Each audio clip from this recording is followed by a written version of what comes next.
माँ कोई भी हो सकती है, माँ एक किन्नर हो सकती है, माँ एक समलैंगिक औरत हो सकती है, समलैंगिक आदमी हो सकता है, एक पुरुष माँ बन सकती है। माँ is a behaviour.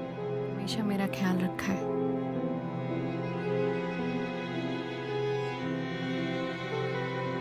Civics book में तो लिखा है कि सबके लिए बेसिक राइट सेम होते हैं, फिर मम्मी को क्यों नहीं है? संस्था में जब करती थी, हमारी DIC होती है, कम्युनिटी बेस्ड ऑर्गेनाइजेशन है, तो वहाँ पे किन्नर आते हैं, फीमेल सेक्स वर्कर्स आते हैं, तो गायत्री की माँ आया करती थी और वो जैसे सब लोग मुझे नानी बोलते, अम्मा बोलते, उस तरीके से वो भी बात करती थी। बाद में मुझे पता चला गायत्री जब 4-5 साल की थी तो उसकी माँ मर गई है और उसे लोग हैं जो उसकी ब्रॉथल बेस वाले लोग हैं, वो उससे सोना कांची बेचने जा रहे हैं। जब मैं जानती हूँ कि मेरे कार्य क्षेत्र में ये हो रहा है तो मैं चुप नहीं बैठ सकती थी। जब मैंने गायत्री का हाथ थामा तब मुझे ये नहीं मालूम था कि आगे भविष्य में जाके उसकी माँ बनूंगी। और धीरे धीरे 2-3 दिन के बाद मुझे उसके साथ बहुत अटैचमेंट होने लगे, क्योंकि वो मुझे पकड़ के सोना, रात को मैं उसको पकड़ के सोना। शुरू में अकेली सोती थी तो मुझे आदत नहीं थी कोई बाजू में सोए, तो मैं थोड़ा डिस्टेंस रख के सोती थी, क्योंकि जैसे उसने हाथ डाल के पकड़ के सोए तो फिर मुझे भी नींद लग गई, है ना। फिर चादर वो खींचे, कभी मैं खींचे चादर, इस तरीके से। फिर मैंने बोला दूसरे दिन, बोला नहीं बड़ा कंबल दे दो क्योंकि अभी हम दोनों को नहीं पुर रहे, उस तरीके से एक अटैचमेंट धीरे धीरे हो गया। फिर मैंने निर्णय लिया नहीं, अब ये मेरे पास ही रहेगी, मैं इसका सब कुछ देखूंगा। तभी भी दिल में कहीं नहीं था कि माँ बनूंगी।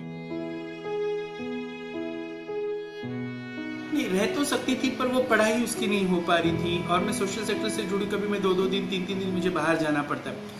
तब मुझे बाहर जाती थी तो मैं, मेरे चेले भी कभी उर्स है तो कभी उनको भी जाना पड़ता था। फिर मुझे किसी का ऐसा घर ढूंढना पड़ता था जहाँ पे औरतें हैं, आदमी नहीं हो, उनके घर में रखो। और इसका बिहेवियर थोड़ा चेंज हो रहा था, बोलते हैं ना संगत का एक असर। जिस तरीके से मैंने कहा कि स्कूल में ताली बजाना चालू कर दिया था उसने, और पढ़ाई पे ध्यान नहीं दे रहा था। मतलब जिस तरीके से हमारे घर में कोई उसको ये नहीं ध्यान देने वाला नहीं था, ज़्यादा लाड हो गया था। उसने मुझे एक बार पूछा कि लक्ष्मण ने शूर्पणखा का नाक काटा तो रावण सीता को क्यों लेके गया, रावण ने लक्ष्मण का नाक क्यों नहीं काटा।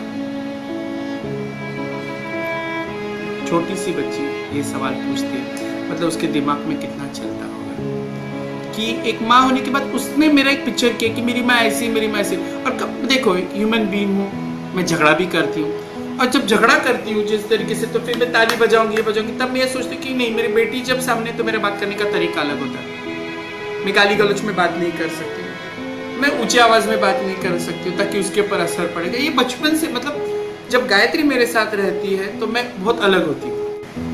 कल को अगर मैं नहीं रहूंगी तो तुम्हें अपनाने वाला कोई नहीं होगा। तो तुम कम्युनिटी, जैसे मेरे चेले नाती है, वही तुम्हारी मौसी है, उसी में तुमको बहन ढूंढना है, और उनके रिलेशन को तुम्हें ठेस नहीं देना है, क्योंकि तुमको ये प्रूव करना है कि तुम ट्रांसजेंडर की बेटी हो। ये सबसे बड़ी जिम्मेदारी तुम्हारी है।